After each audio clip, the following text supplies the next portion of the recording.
के नाम में हम मांगते हैं। आप ब्लेस हैं यीशु मसीह के नाम में। तारीफ करो एक बार जोर से।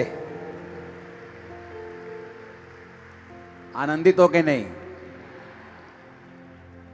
अपने पड़ोसी को हंस के बोलो वो मैं आनंदित हूं क्योंकि मैं स्वर्ग जा रहा हूं। आमीन। और कोई शैतान ये छीन नहीं सकता आपसे। हालेलुया। ये जो हम सॉन्ग अभी गा रहे थे ना, मैं जिस पे आऊंगा नस्लें बदल दूंगा।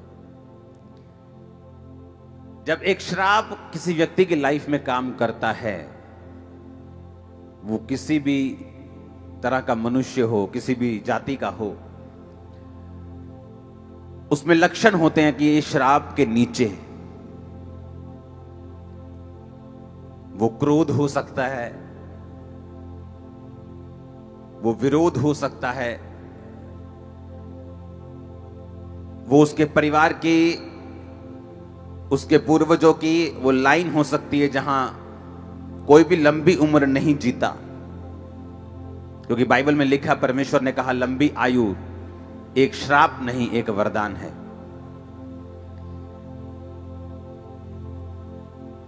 एक औरत जो अच्छी भली है लेकिन उसका पति उससे भी कम औरत की ओर देखता और उसके साथ रहता है अपना परिवार छोड़ के, ये कर्ज की निशानी है। इंटेलिजेंट होने के बावजूद भी अपनी लाइफ में संघर्ष करना और अपने से कम इंटेलिजेंट लोगों को अपने से आगे बढ़ते हुए देखना, ये एक कर्ज की निशानी है। कुछ भी करते रहना लेकिन गरीबी के श्राप से बाहर ना आना, यह कर्ज की निशानी है। कुछ भी करते रहना, बीमारी एक गई, दूसरी, तीसरी, चौथी, पांचवी, छुटकारा ना पाना, एक कर्ज की निशानी है।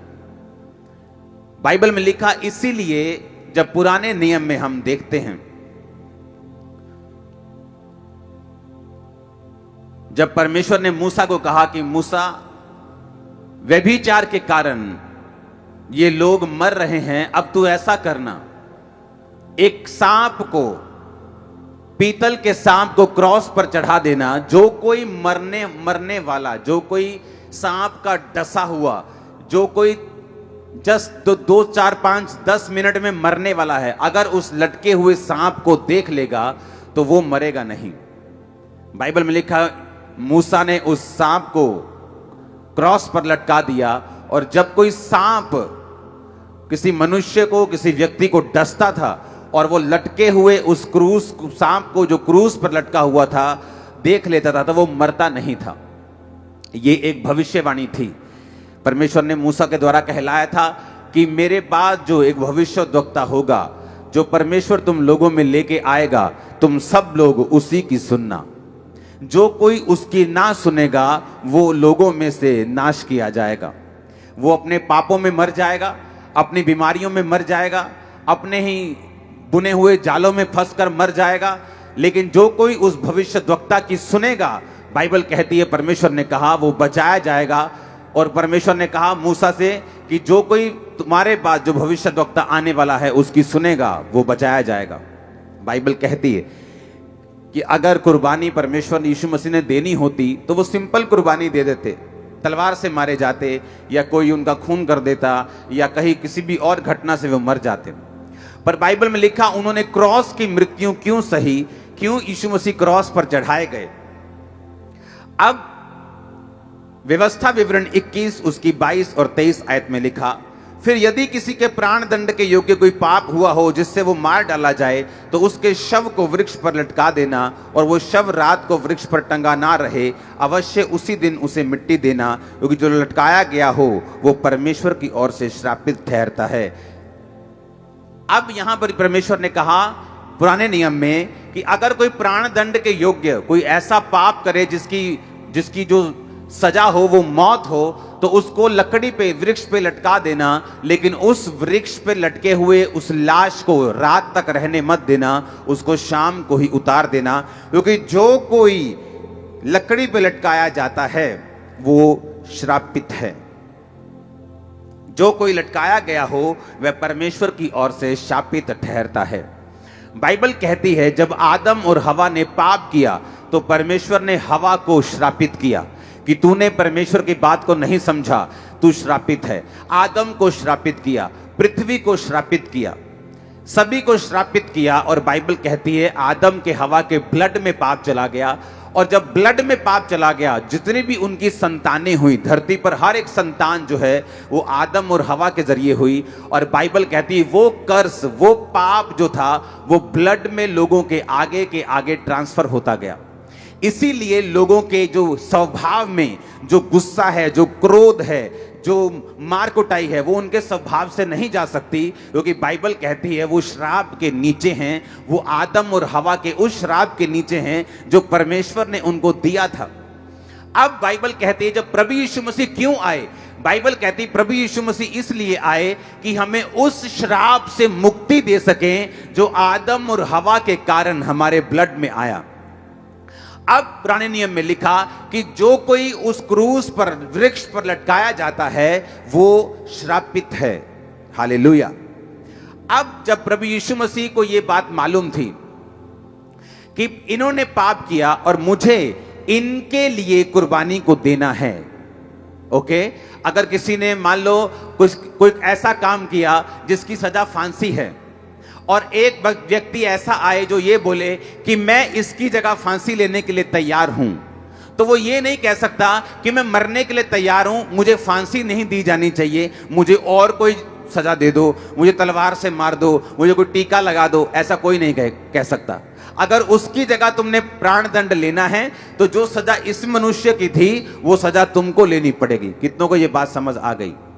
अब बाइबल कहती है कि जब हम पाप के नीचे थे तो बाइबल कहती है पाप की मजदूरी जो थी वो मौत थी। और बाइबल कहती है इसीलिए प्रभु यीशु मसीह जब परमेश्वर जो थे वो देह धार के आए। यहोवा पिता वो एक ही परमेश्वर है, लेकिन उसका आत्मा काम करता है, और प्रभु यीशु मसीह यानी उसका शब्द, उसकी जुबान, जैसे हम बोलते हैं बंदे दी एक कोई जुबान हुंदी, उसी तरह परमेश्वर की एक ही जुबान है जिस जुबान का नाम है प्रभु यीशु मसीह। और बाइबल कहती है वो देह धार कर बिना किसी इंसान के, बिना किसी मेल के, बिना किसी जेंट्स के स्पर्म के बीज के, बाइबल कहती है वो बिना किसी इंसानी मेल मिलाप के कुंवारी के जरिए आया, और इसीलिए वो सबसे पवित्र परमेश्वर है इस दुनिया के ऊपर। और बाइबल कहती है अब क्या हुआ, अब जब प्रभु यीशु मसीह ने आपके लिए और मेरे लिए कुर्बानी देनी थी, तो यीशु मसीह को भी यह बात मालूम थी कि जो कोई प्राण दंड के योग्य, व्यवस्था में लिखा है पुराने नियम में, यीशु मसीह ने एक बात बोली थी कि मैं पुराने नियम को नाश करने नहीं आया हूं, मैं पुराने नियम को बदलने के लिए नहीं आया हूं, मैं पुरानी व्यवस्था को पूरा करने के लिए आया हूं। तो जब प्रभु यीशु मसीह ने मेरे और आपके लिए जान देनी थी तो ये जरूरी था कि वो वृक्ष के ऊपर यानी लकड़ी के ऊपर वो लटकाया जाए और वही मौत ले जो आपको और मुझको मिलनी थी अपने पापों और गुनाहों के कारण।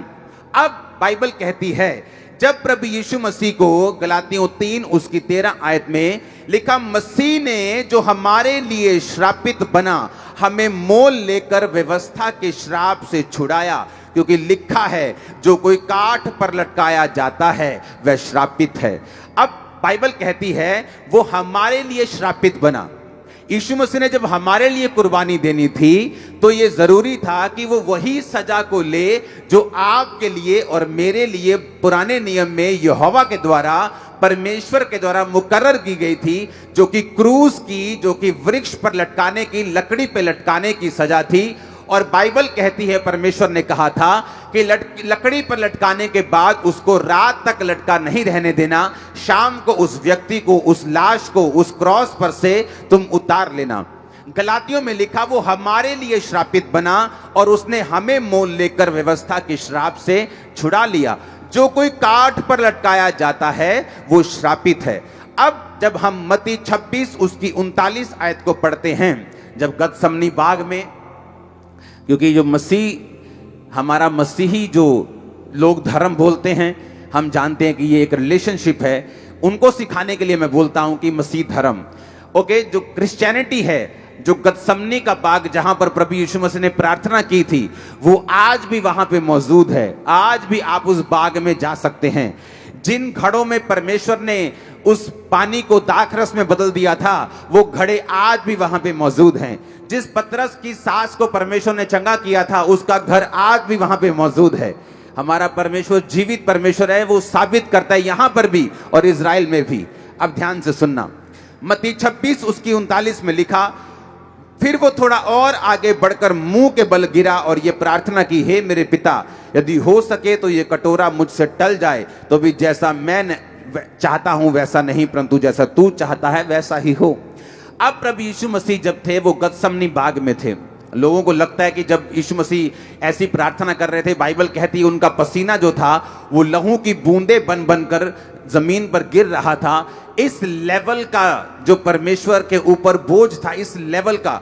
अब लोग ये सोचते हैं कि यीशु मसीह ये कह रहे थे कि जो अगले दिन मैं क्रॉस उठाने वाला हूं, हे पिता ये कटोरा मुझसे टल जाए, लेकिन ऐसा नहीं है। यीशु मसीह को ये बात मालूम थी कि मैं क्रॉस पर लटकाया जाऊंगा और पुराने नियम को पूरा करूंगा कि प्राण दंड के योग्य अगर किसी में गुनाह हो तो वो वृक्ष पर ही लटकाया जा सकता है, लकड़ी पर ही लटकाया जा सकता है। इसीलिए प्रभु यीशु मसीह को मालूम था कि वो क्रॉस पर ही लटकाया जाएगा, ताकि पुराना नियम जो है, परमेश्वर के मुख से निकला एक एक वचन जो है वो पूरा होगा कि इंसानों के लिए एक ही बार परमेश्वर ने क्रॉस पर लटकाए जाकर हमारे लिए बलिदान दिया और हम बचाए गए। अब बाइबल कहती है जब प्रभु यीशु मसीह पिता को कह रहे थे कि पिता हो सके तो ये कटोरा मुझसे टल जाए, अब मैं बताता हूं वो कटोरा क्या था। बाइबल कहती है परमेश्वर यहोवा इतना पवित्र है, जब वो किसी पापी को देखता है, दो चीजें परमेश्वर करता है। जब आप प्रभु यीशु मसीह को अपना मुक्तिदाता ग्रहण करते हैं, वचन कहता है वो आपके सारे पापों को लेता है और अपने पीठ पीछे फेंक देता है। यानी फिर वो आपके पापों को देखना नहीं चाहता। आप नशेड़ी थे, वो ये देखना नहीं चाहता। आपने व्यभिचार किया, वो देखना नहीं चाहता। आपने पुरानी जिंदगी में गुनाह किए, पाप किए, लोगों को मारा, लोगों को पीटा, आपने क्रोध किया, आपने विरोध किया, वो देखना नहीं चाहता। नहीं तो मैं कभी भी माफ ना होता। मसीह धर्म का मैं भी विरोधी था, लेकिन परमेश्वर ने मुझ पर दया की और मेरे गुनाहों को लेकर अपनी पीठ पीछे फेंक दिया। और अगर आज मैं परमेश्वर से पूछूं कि मैंने क्या गुनाह किए थे, तो परमेश्वर मुझको ये बोलेगा कि मैं उनको नहीं जानता, क्योंकि मैं उनको पीठ के पीछे फेंक चुका हूं। मुझे नहीं पता कि तुमने कौन से गुनाह किए थे, मैं उसे देखता नहीं हूं। दूसरी, जब आपके अंदर गुनाह होता है, जब आपके अंदर पाप होता है, तो वचन कहता है वो अपनी पीठ को आपकी ओर फेर लेता है। या तो वो आपके गुनाहों को अपनी पीठ पीछे फेंक देता है, जब आप गुनाह करते हैं तो वो अपनी पीठ को आपकी ओर फेर देता है। यानी आपका और परमेश्वर का जो रिश्ता है, जो नाता है, वो कट जाता है और परमेश्वर अपनी पीठ आपकी ओर कर लेता है। यानी परमेश्वर कहता है कि अब मेरा और तेरा कोई भी रिश्ता नहीं, क्योंकि तूने पाप को स्वीकार किया, अब मैं अपनी पीठ को तेरी ओर फेर लेता हूं। और बाइबल कहती इसीलिए इजरायली लोग हराए जाते थे, जब परमेश्वर अपनी पीठ इजरायलियों की ओर कर लेता था और इजरायली जो थे वो हारते थे, दूसरे लोग उनका फायदा उठाते थे। और बाइबल कहती जब वो फिर से तौबा करते थे, परमेश्वर उनके गुनाहों को अपनी पीठ पीछे फेंक कर अपना फेस उनके आगे करता था। और इसीलिए परमेश्वर ने पुराने नियम में अपने लोगों से कहा कि जब तुम इजरायलियों को आशीष देना, तो इस आशीष से देना कि यहोवा अपने फेस का प्रकाश तुम्हारे फेस पर चमकाए, क्योंकि उसका मुंह अब तुम्हारी ओर है, उसकी पीठ नहीं। उसका मुंह आपकी ओर है यीशु मसीह के नाम में। उसका मुंह आपके परिवारों की ओर, आपके फाइनेंसेस की ओर है। आप इतना ऊंचा जाने वाले, दुनिया हैरान होने वाली यीशु मसीह के नाम में। अब जब परमेश्वर का मुंह आपकी ओर है, बाइबल कहती है उसके मुख का प्रकाश आपके ऊपर आएगा और आप आशीषित होंगे। लेकिन जब परमेश्वर की पीठ आपकी ओर है, तो उसने आपको त्याग दिया है, उसने आपको छोड़ दिया है। आपका परमेश्वर के साथ रिश्ता जो है वो कट हो चुका है। अब ऐसे व्यक्ति के लिए प्रभु यीशु मसीह ने, जैसे मेरे लिए एक जिसे बोलते हैं कि बिचवई, मध्यस्थ, मीडिएटर बनना था कि भाई तू निकल जा, तेरी जगह पर मैं आऊंगा। अब मैं जो था, इंसान जो था, उसकी ओर तो परमेश्वर ने पीठ फेर रखी थी, वो तो परमेश्वर तो उसको देखता नहीं था। अब वही इंसान बनके जब प्रभु यीशु मसीह क्रॉस पर लटकाए गए, मत्ती 27 उसकी 46 आयत में लिखा, तीसरे पहर के निकट यीशु ने बड़े शब्द से पुकार कर कहा, एलोई एलोई लमा शब्तनी, अर्थात हे मेरे परमेश्वर तूने मुझे क्यों छोड़ दिया। अब लोगों को इस वर्ष का मतलब मालूम नहीं कि परमेश्वर ने ऐसा क्यों कहा कि तूने मुझे क्यों छोड़ दिया। बाइबल कहती है अब मेरे और आपके लिए जब यीशु मसीह क्रॉस पर लटका दिए गए तो वचन कहता है जो कोई काठ पे लटकाया जाता है वो श्रापित है। और जब श्रापित वचन बाइबल में यूज होता है इसका मतलब यह है कि यहोवा ने अपनी पीठ तुम्हारी ओर फेर ली है, वो अपनी पीठ तुम्हारी ओर करके बैठा है और अपने फेस को तुमसे दूर कर कर अपना रिश्ता तुम्हारे साथ तोड़ लिया है। और जब प्रभु यीशु मसीह क्रूस पर थे और जब यीशु मसीह ने यहोवा परमेश्वर की ओर देखा तो उसको उसका चेहरा नहीं बल्कि पीठ दिखी, क्योंकि परमेश्वर ने यीशु मसीह को कुछ देर के लिए जब वो मेरे और आपके लिए क्रॉस पर लटक रहा था और पाप बना हुआ था और बलिदान बना हुआ था और पाप को रिप्रेजेंट कर रहा था, तो परमेश्वर यहोवा ने अपनी पीठ उसकी ओर फेर ली थी। इसीलिए परमेश्वर यीशु मसीह ने कहा था, एलोई एलोई लमा शब्तनी, हे मेरे परमेश्वर तूने मुझे क्यों छोड़ दिया। इसका मतलब ये नहीं था कि वो दुखी था, उसका मतलब यह था कि परमेश्वर यीशु मसीह एक दिन पहले कह रहे थे कि मैं क्रॉस लेने के लिए तैयार हूं, मैं थूक सटवाने के लिए तैयार हूं, मैं बेइज्जती करवाने के लिए तैयार हूं, लेकिन पिता मैं इस बात के लिए तैयार नहीं हूं कि तू 5 मिनट के लिए भी मुझसे दूर हो, तू आधे घंटे के लिए भी मुझसे दूर हो, तू 1 घंटे के लिए भी अपनी पीठ मेरी ओर फेरे, मैं इस बात के लिए तैयार नहीं हूं। और इसलिए प्रभु यीशु मसीह कह रहे थे कि हो सकता है तो ये कटोरा टल जाए, लेकिन बाइबल कहती है जब वो क्रॉस पर लटकाया गया हमारे कारण कि हम परमेश्वर की ओर पीठ करके, परमेश्वर हमारी ओर पीठ करके था, उसने वो दुख सहा, उसने वो घाम सहा, उसने वो विछोड़ा सहा। और बाइबल कहती है जब वो जी उठा, बाइबल कहती है जब उसको क्रॉस पर से उतारा गया, पुराने नियम के मुताबिक ये रीत थी कि शाम तक उस क्रॉस से उतार लेना। वो लोग सोच रहे थे जिन्होंने क्रूस पर चढ़ाया था कि हम कर रहे हैं, उनको लगता था कि यीशु मसीह इतनी जल्दी कैसे मर गया। बाइबल कहती है सब की टांगे तोड़ी जाती थी देखने के लिए कि सब मर गए, लेकिन वचन कहता था कि कुर्बानी की कोई भी टांग, कोई भी हड्डी नहीं तोड़ी जाएगी। सिर्फ यीशु मसीह ऐसे शख्स हैं पूरी दुनिया में जो क्रूस पर तो लटकाए गए, पर क्रूस पर उस मौत को चेक करने के लिए उनकी एक भी हड्डी तोड़ी नहीं गई, क्योंकि वचन में लिखा था उसकी एक भी हड्डी तोड़ी नहीं जाएगी।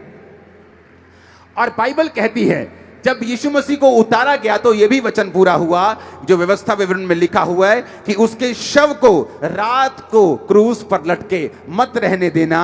व्यवस्था विवरण 21 उसकी 23 आयत, उसी दिन उस शव को उतार लेना।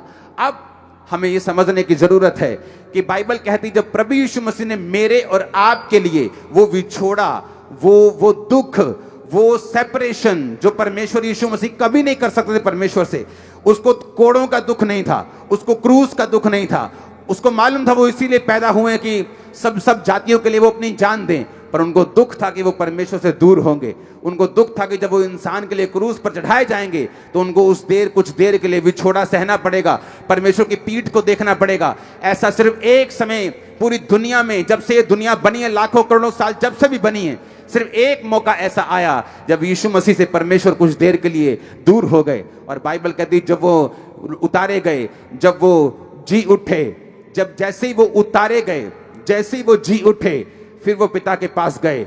अब बैलों और बकरों का लहू लेके नहीं, अपना लहू लेके गए कि मैं सारी दुनिया के लिए इस लहू को आपके सामने चढ़ाता हूं। अब किसी को कोई लहू बहाने की जरूरत नहीं। अब यीशु मसीह के लहू के कारण हम जय पाएंगे, हम मुक्ति पाएंगे, कुर्बानी जो परमेश्वर ने दी उसके कारण चंगाई पाएंगे।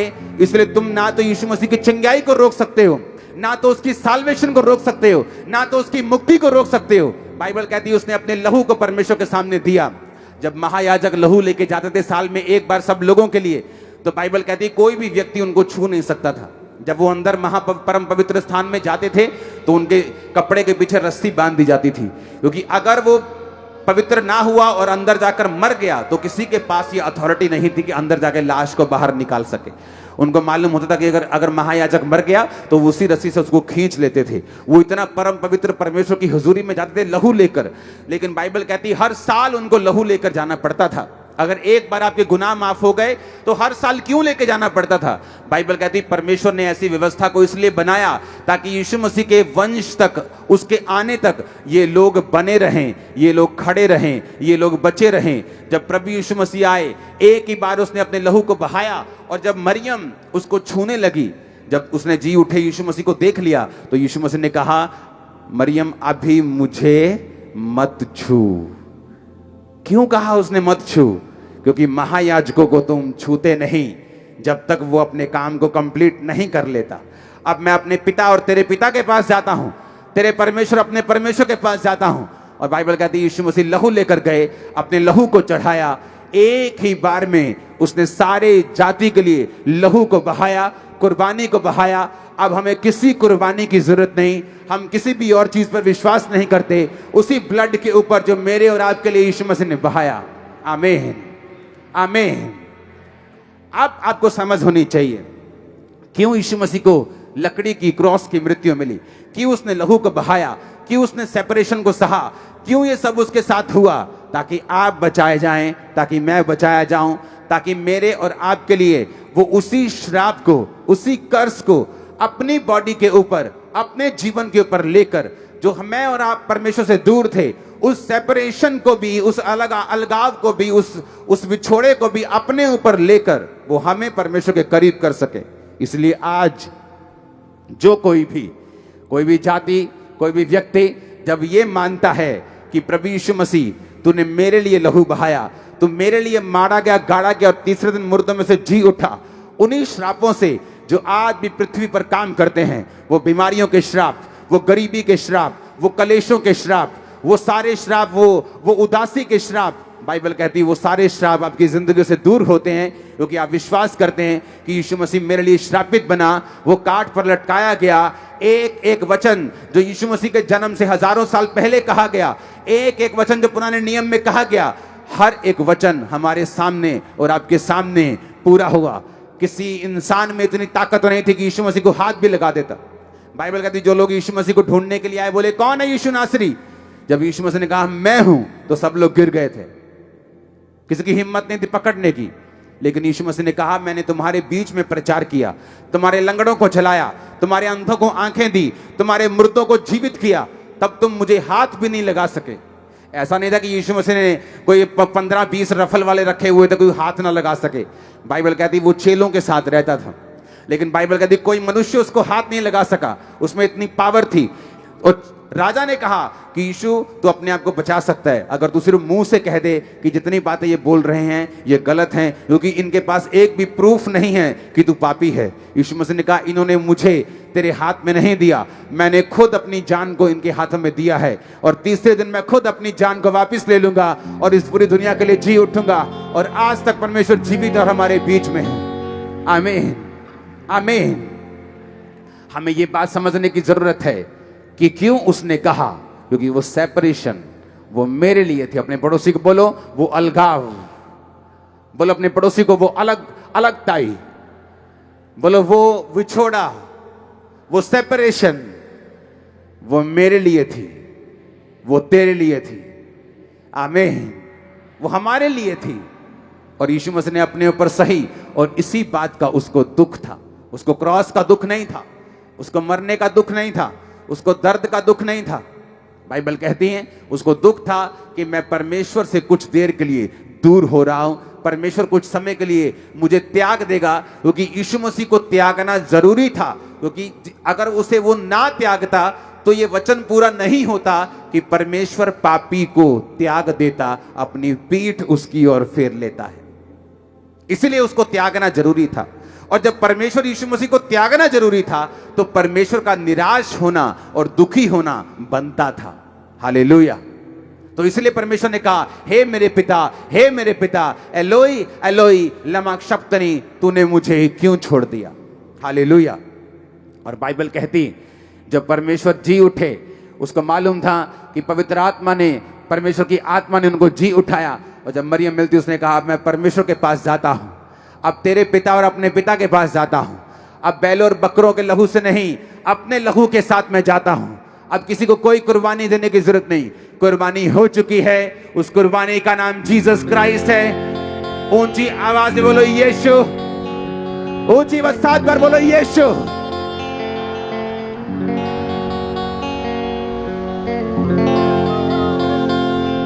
आमीन, आमीन। वो आपके लिए और मेरे लिए कुर्बानी बना। अब किसी कुर्बानी की हमको जरूरत नहीं, किसी और ब्लड की हमको जरूरत नहीं। बाइबल कहती है वो हमारे लिए कुर्बान हुआ। आप ब्लेस्ड हैं यीशु मसीह के सामर्थी नाम में। आपका आमीन जितना ऊंचा और लंबा, ये ब्लेसिंग उतनी ऊंची और लंबी है। Hallelujah, hallelujah. इसलिए हमारी लड़ाई शारीरिक नहीं, किसी शारीरिक विरोधी के साथ नहीं। वो हमारे हेल्पर्स हैं, विरोधी नहीं। याद रखो, वो हमारे विरोधी नहीं हैं।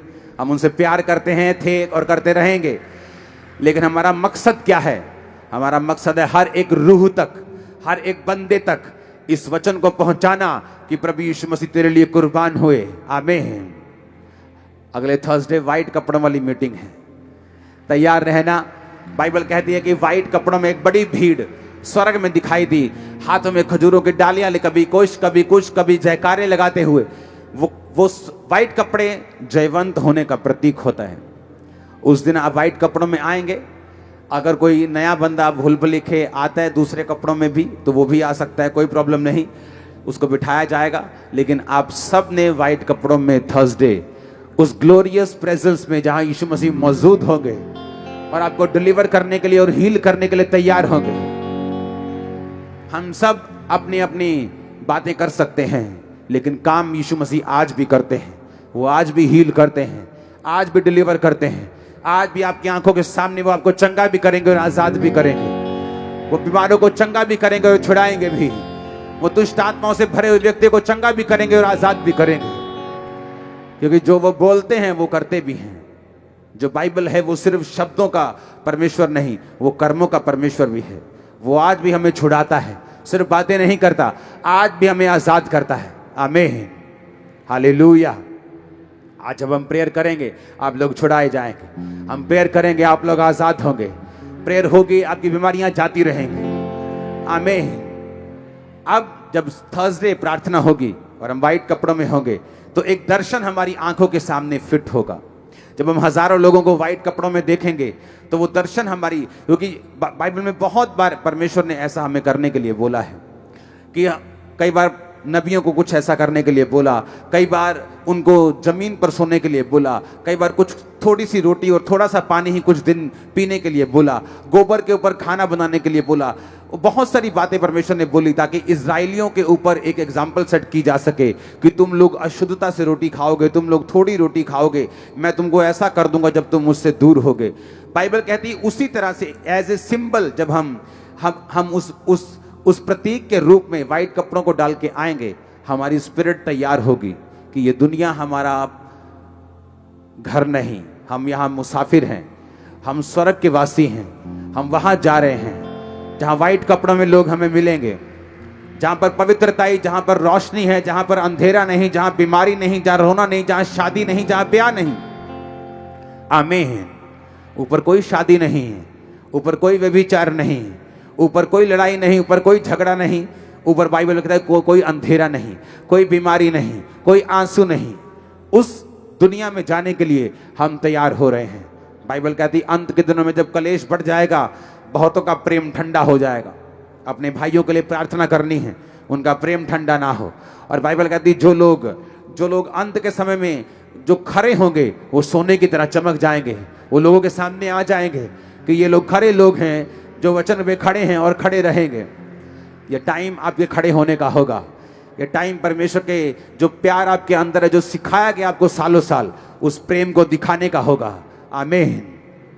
हम वो कौम नहीं है हम जो दूसरों की खिलाफत करें। हमें कोई हथियारों की जरूरत नहीं। ये वचन हमारा हथियार है सबसे बड़ा। ये हमारे साथ है 24 घंटे। आमीन। ये वचन जो शैतान को हराता है, जो बीमारियों को हराता है, वो शैतान जो बीमारियों का रचन करता है, वो शैतान जो श्रापों का बनाने वाला है, ये वो शैतान जो गरीबी का, वो शैतान जो कलेशों का रचने वाला है, ये वचन उस शैतान को हराने की ताकत को रखता है। आमीन। प्रार्थना करते रहना, बाइबल पढ़ते रहना, फास्टिंग करते रहना, परमेश्वर में बड़े रहना, बढ़ते रहना। एक बड़ी बेदारी को अपनी आंखों के सामने तुम देखने वाले हो, और शैतान को परमेश्वर तुम्हारे पांव के नीचे से ऐसा कुचलवाएगा, तुम याद रखोगे। Hallelujah, hallelujah.